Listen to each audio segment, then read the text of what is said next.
বড় জয়ের পর মানিকতলার রাশ কুণালের হাতেই। সমন্বয় কমিটির কনভেনার পদে মেয়াদ বাড়ল কুণালের। জয়প্রকাশ মজুমদার জানিয়েছেন কনভেনার হিসেবে কাজ চালিয়ে যাবেন কুণাল। এই মুহূর্তে টেলিফোনে রয়েছেন আমাদের প্রতিনিধি সৌরভ ঘোষ। সৌরভ, কি খবর পাচ্ছি আমরা?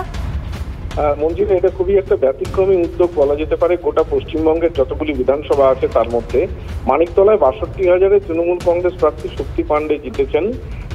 শক্তি পাণ্ডের নাম ঘোষণার আগে সেখানে একটি কোঅর্ডিনেশন কমিটি বা সমন্বয় কমিটি তৈরি করা হয়েছিল, যার আহ্বায়ক করা হয়েছিল কুণাল ঘোষকে। কিন্তু নির্বাচনের এই সাফল্যের পরেও সেই কমিটি কিন্তু কাজ চালিয়ে যাবে এবং কনভেনার হিসেবেও কাজ করে যাবেন কুণাল ঘোষ।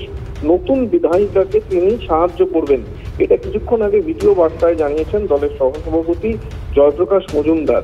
সব থেকে বড় কথা যে 62,000-এ জিতলেও মানিকতলার রাজনৈতিক রাশ কোথাও একটা কিন্তু কুণাল ঘোষের হাতেই থাকছে বলে মনে করছে রাজনৈতিক মহল। কারণ এই সিদ্ধান্তটা অত্যন্ত একটি ব্যতিক্রমী সিদ্ধান্ত সামগ্রিক রাজনৈতিক পরিবেশ পরিস্থিতির পরিপ্রেক্ষিতে। সৌরভ, তোমাকে ধন্যবাদ। অর্থাৎ এই মুহূর্তে যেটা খবর যে কুণাল ঘোষের হাতেই মানিকতলার দায়িত্ব থাকছে। সমন্বয় কমিটির কনভেনার হিসেবে তার পদে মেয়াদ বাড়ল কুণাল ঘোষের। জয়প্রকাশ মজুমদার জানিয়েছেন যে কনভেনার হিসেবে কাজ চালিয়ে যাবেন কুণাল ঘোষই। মানিকতলায় 62,000-এর বেশি ভোটে জয়ী শক্তি পাণ্ডে। কোন দলে দীর্ণ মানিকতলায় সমন্বয়ের দায়িত্ব, তাই কুণাল ঘোষকেই দেন মমতা বন্দ্যোপাধ্যায়।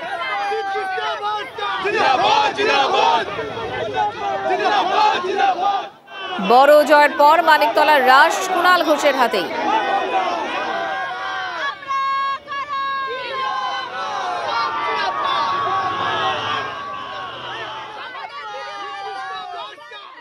মানিকতলায় প্রার্থী ঘোষণা করার আগেই আমাদের নেত্রী মমতা বন্দ্যোপাধ্যায় মানিকতলার জন্য একটা কমিটি করে দিয়েছিলেন এই নির্বাচন পরিচালনার জন্যে, এবং যার কনভেনার ছিলেন ভূতপূর্ব সাংসদ কুণাল ঘোষ।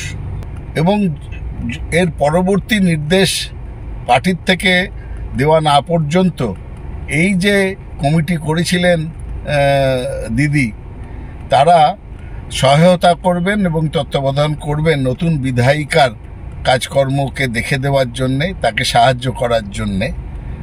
এইটা আমরা আশা করব যাতে মানিকতলার উন্নয়ন আরও জোরদার হয়।